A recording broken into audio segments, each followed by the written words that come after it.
Hey everybody. Today we are going to be talking about energy. So we're going to be looking at what does your energy look like when you radiate outward? What does energy look like when you exchange with somebody else? What does it look like when you protect your energy? What can happen? What can also happen when your energy is left wide open, and we call that energy transference. So we're going to look into a few things. I'm going to put some images up on the screen and we will get into that today. I hope that sounds great. Let's jump right in. So, the first thing that I want to discuss today is our own energy. What energy do we radiate outward? Can people see it? Can people feel it? The answer most people would say is no. However, that is not the case. So, we have people out there that can see auras. That is a form of seeing energy. Sometimes you might see a glow around a person. Like a lot of people actually say that about pregnant women in particular. There's just some sort of glow that they carry. You may also experience this if somebody has energy. I consider this coming out of their heart space. A lot of times you can feel this in somebody. Have you ever walked up to a person, maybe that you knew or didn't know, and felt the energy that was radiating off of them, and then when they left your presence, you picked up on that, whether it was good or bad? So, a lot of what that is called energy transference. So, if we think about what energy it is that we radiate, we wake up in the morning, maybe we're groggy, we grab a cup of coffee, we go out through the day. We may not be carrying the best energy. Then someone encounters you and they may pick up on that energy. So they say that negativity spreads faster than positivity. I don't necessarily agree with that, but guess what? We may feel it more and it may transfer onto us. So let's talk about energy transference. I'm going to put a picture up on the screen here. And what you're looking at is two individuals here. And energy cannot be created or destroyed, only transformed or transferred. So basically, you have person number one with this blue aura. They encounter person number two with this orange, kind of reddish aura. They engage in the presence of each other. And now person number two has walked away with person number one's energy, and vice versa. So this could be a good thing or a bad thing. Again, if you think about it in terms of positive and negative energy, we wouldn't necessarily want someone to take our positive energy if that's what we're radiating. But let's just say you're that person that has the negative energy and you encounter someone with positive energy. You may be looking to take someone else's positive energy. So be very mindful of this, because when you encounter individuals, you are going to have this happen if you get into any sort of close proximity with an individual. Like it or not, this occurs. Now, depending on the closeness that you engage with this person, so again, if you're in a relationship with them and you are very, very close, this happens on a deeper level, whereas just it could be surface level if you're just encountering kind of a casual shaking hands, hugging, perhaps even just being in close proximity, even if there's no touching involved.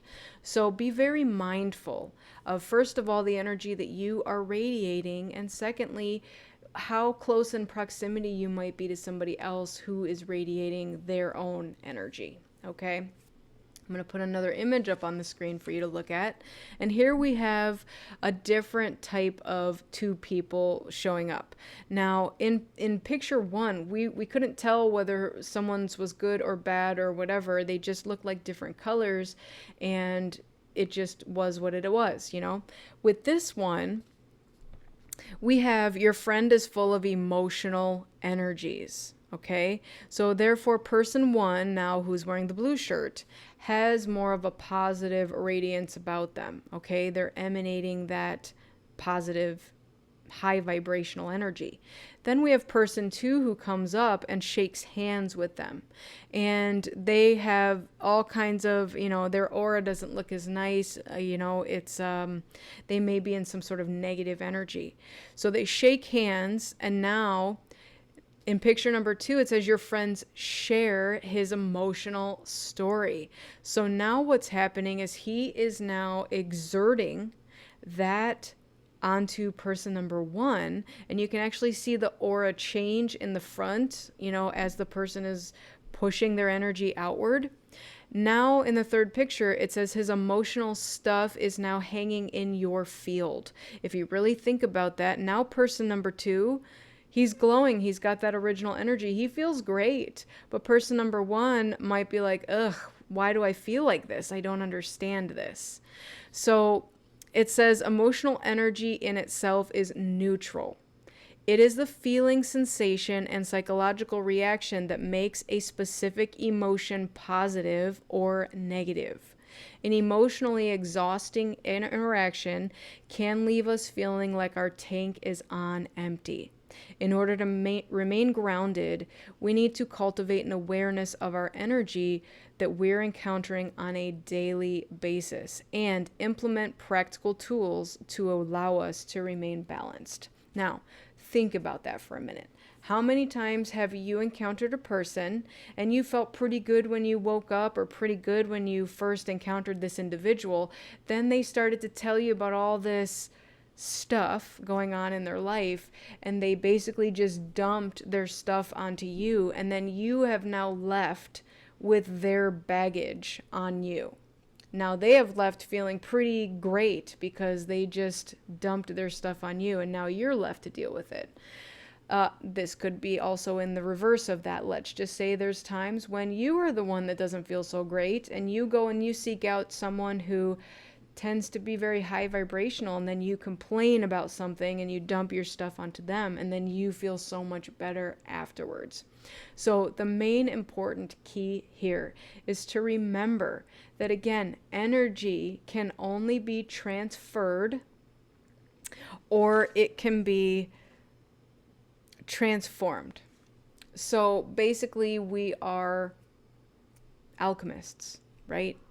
We can change pain into love. We can alchemize certain things from one thing to another, but it's never destroyed. All right. Now let's talk about a couple ways that you can protect your energy. So one way is to create a white light bubble around yourself.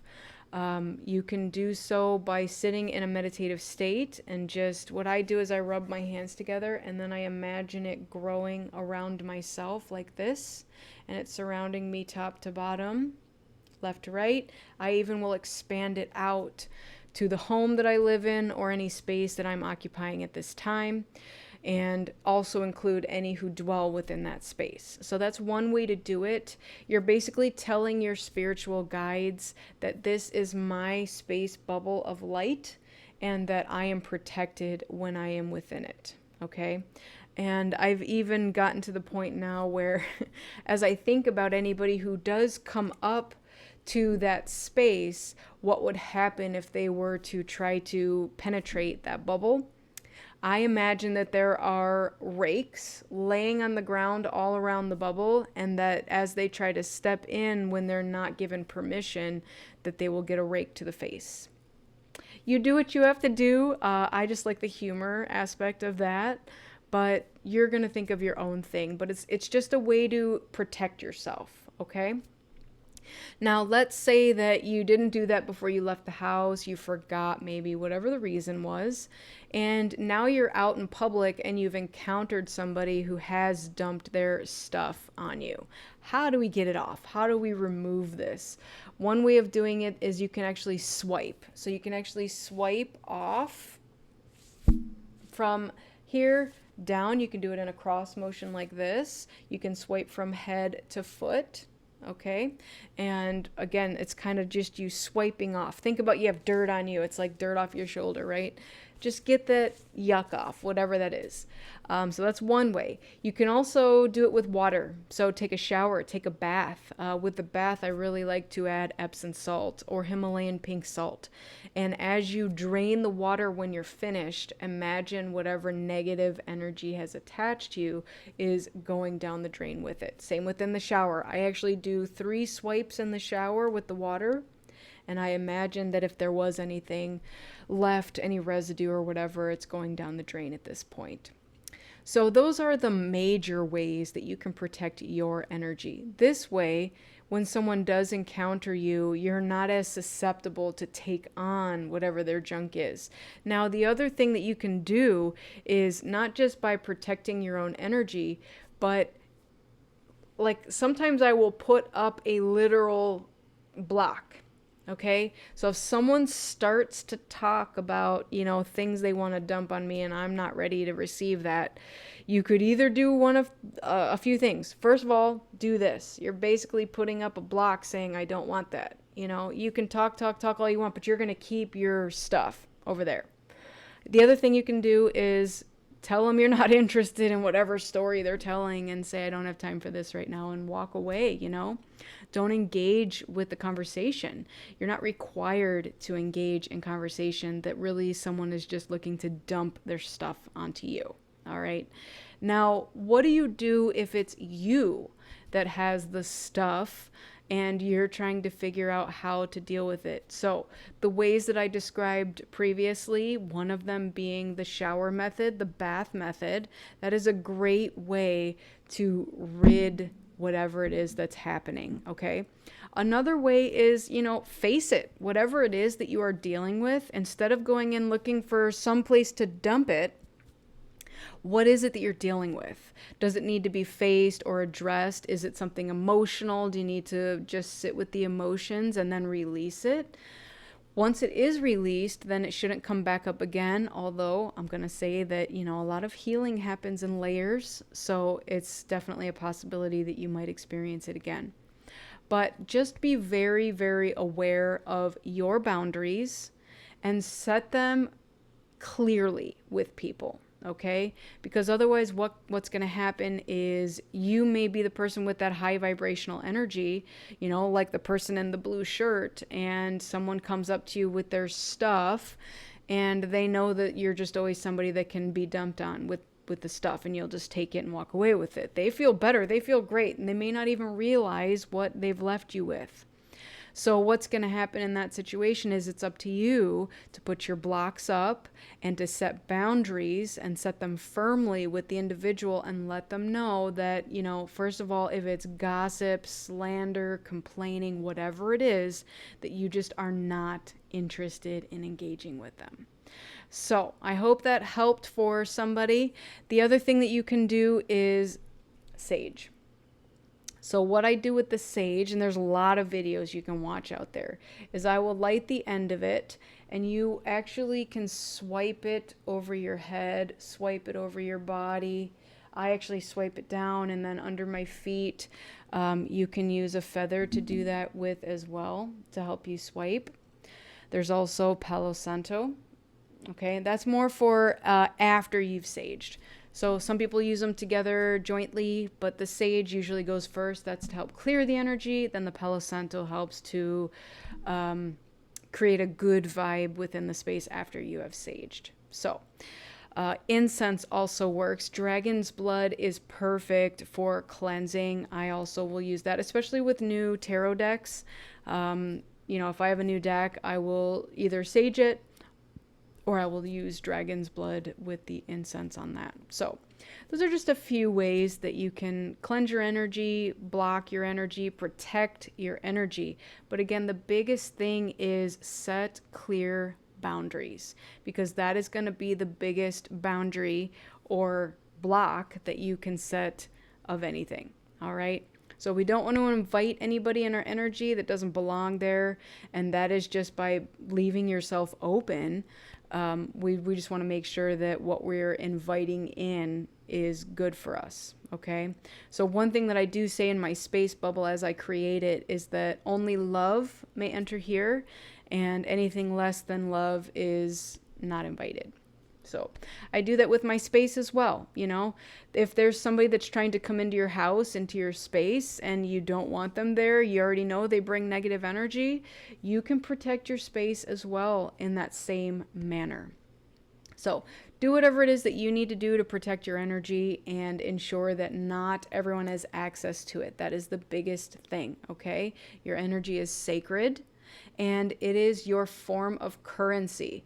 So think about your energy being your currency, and whatever experience that you are giving your energy to is something that you are buying into. So whether that's social media, that can be an energy drainer. There's a lot of things that can drain and uplift your energy. So let's discuss those. So let's first talk about what raises your vibration, okay? So I'm going to put a thing on the screen so you can look at both of them. Raising your vibration includes gratitude, kindness, love, joy, passion, forgiveness, acceptance, sunshine, walking in nature, breathing deeply, yoga, exercise, laughing, smiling, hugging, singing, dancing, grounding, which we've discussed on this channel before, also referred to as earthing, raw whole foods, greens, fruits, nuts, relaxing music, and creativity. Now, this is not an all-inclusive list. These are just some of the most basic things that you can engage in that will help you to raise your vibration. Now, let's discuss what lowers your vibration. Junk food, hard alcohol.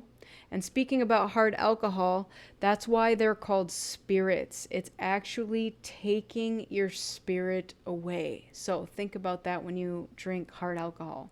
Toxic relationships, negative thoughts, environmental toxins, toxic products, excessive red meat, white sugar, medication, radiation, yelling, arguing, holding on to the past, anger, resentment, and guilt.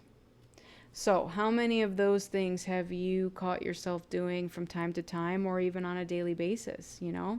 There's some things that we don't realize that are lowering our vibration, and we've just done them out of habit, or maybe we enjoy doing some of those things, right? Like junk food. A lot of people are like, ooh, yay, junk food.